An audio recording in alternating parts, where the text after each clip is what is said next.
নমস্কার বন্ধুরা, আমাদের মাই লাভ ব্লগস চ্যানেলে আপনাদের সবাইকে স্বাগত।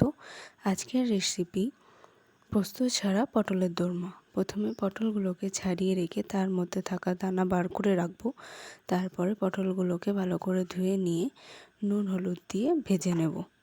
ভালো করে ভেজে নিতে হবে, পটলটা এখানেই যা সেদ্ধ হবার হবে, না হলে অসুবিধে হয়ে যাবে।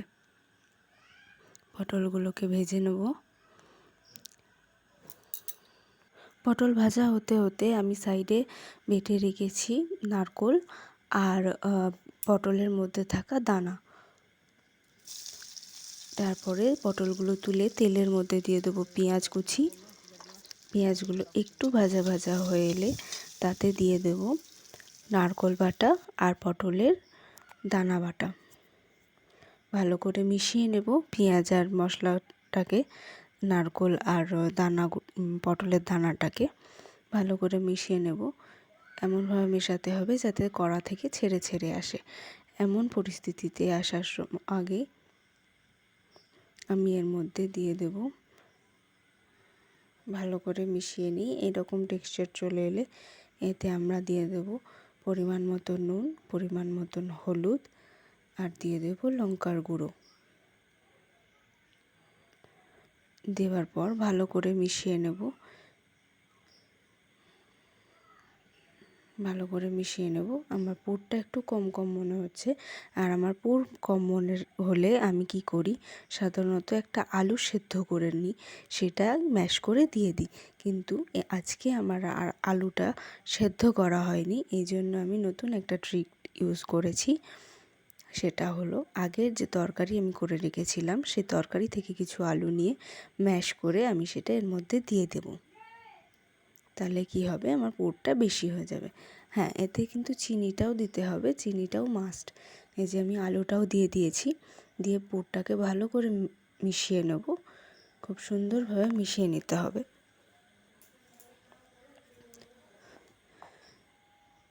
আমার ভিডিও ভালো লাগলে সবাই আমার চ্যানেলটাকে সাবস্ক্রাইব করতে ভুলবেন না, আর লাইক কমেন্ট শেয়ার সবই করবেন। আর আমার যদি কোনো কিছুতে ভুল হয়ে থাকে অবশ্যই আমাকে কমেন্ট করে জানাবেন আমার ভুলটা কোথায়, কিসে হচ্ছে।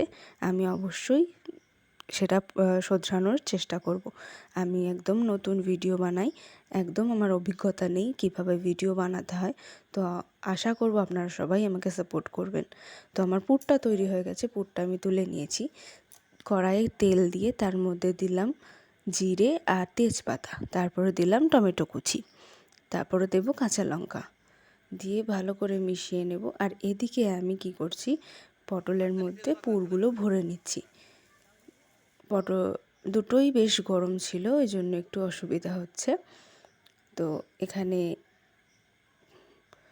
কড়াইতে সব কিছু ভালো করে বেটে নেব। আর এটা হচ্ছে বিশেষ মশলা, যেটা হলো পোস্ত ছাড়া আমি যে বলেছিলাম সেটাই। এই পোস্ত ছাড়া আমি যেটা দিলাম সেটা হলো বাদাম বেটে নিয়ে আমি সেটা এর মধ্যে দিয়ে দিলাম, দিয়ে ভালো করে মিশিয়ে নেব।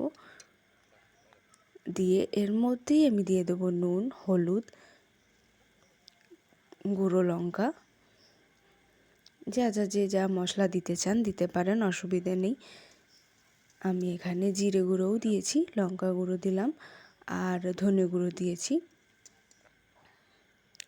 দিয়ে ভালো করে মিশিয়ে নেব যতক্ষণ না তেল ছাড়ছে মশলাটা থেকে, ভালোভাবে মিশিয়ে নেব। আর আমার চিনিটাও দিতে হবে, চিনিটাও দিতে ভুলবেন না কেউ, চিনিটা মাস্ট।